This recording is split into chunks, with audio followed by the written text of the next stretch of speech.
Maria Review. Angelina Jolie triumphs in the biopic of an opera legend. It's a telling moment in Pablo Larraín's Maria when opera legend Maria Callas, played with forceful elegance by Angelina Jolie, rails about how much less she earns as a singer than Frank Sinatra. It's not jealousy. Callas fought sexism throughout her career.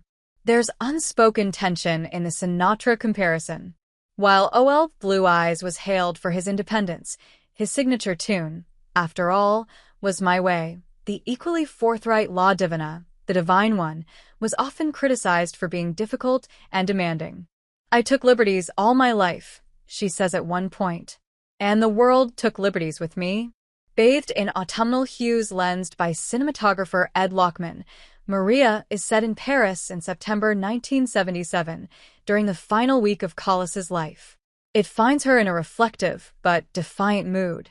She's famous for the power and grace of her performances in tragic operas, notably the title role in Puccini's Tosca.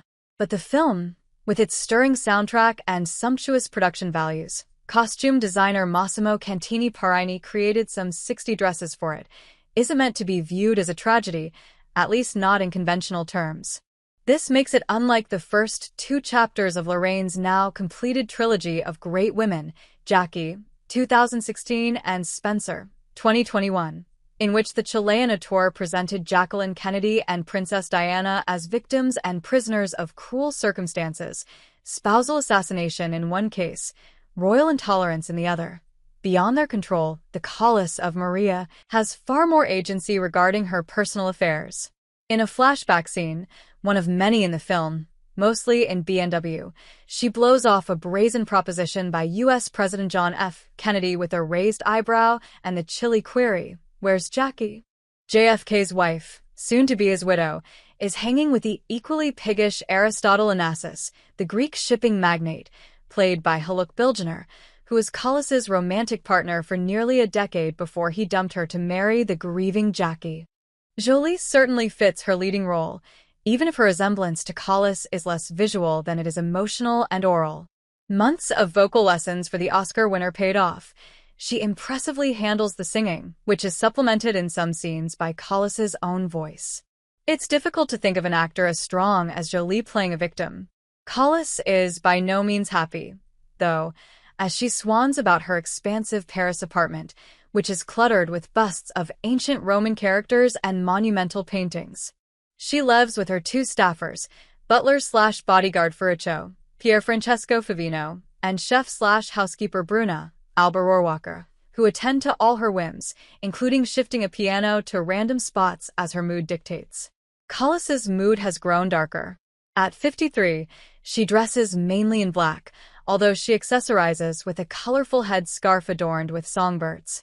Behind thick octagonal glasses, her eyes are more probing. The diva's voice, heralded worldwide for its range and passion, has weakened. She hasn't sung publicly in years, yet she's toying with the possibility of a comeback, as much as the idea annoys her. She's also still grieving the death 2 years earlier of Onassis, who broke her heart even as he retained a piece of it.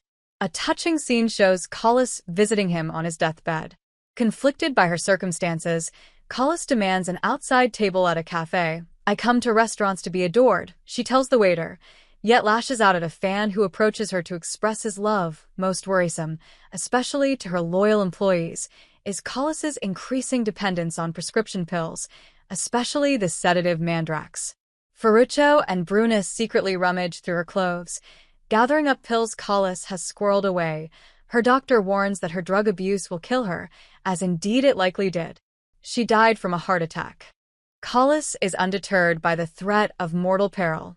Music is born of misery, of suffering, she asserts. The fact that Mandrax can induce hallucinations is put to use in the film to create scenes of magic realism. One vision arrives, in the film's least successful construct, in the appearance of a character wincingly named Mandrax, played by Cody Smith-McPhee. Popping up throughout Maria, he's a starstruck TV interviewer in a rumpled suit and plaid tie who peppers Callas with awkward questions even as he falls in love with her, as so many other men did. Much more satisfying is the illusion in which Callis awakes from a restless slumber and walks barefoot and in her nightgown to her living room where a stringed orchestra serenades her with the aria Vici d'arte from Tosca, which she sings along to. It doesn't make literal sense, but Maria isn't meant to. It's a story of art over intellect, of raging against the dying of the light, even if the reason for the rage isn't entirely clear. My life is opera, Callis says. There is no reason in opera.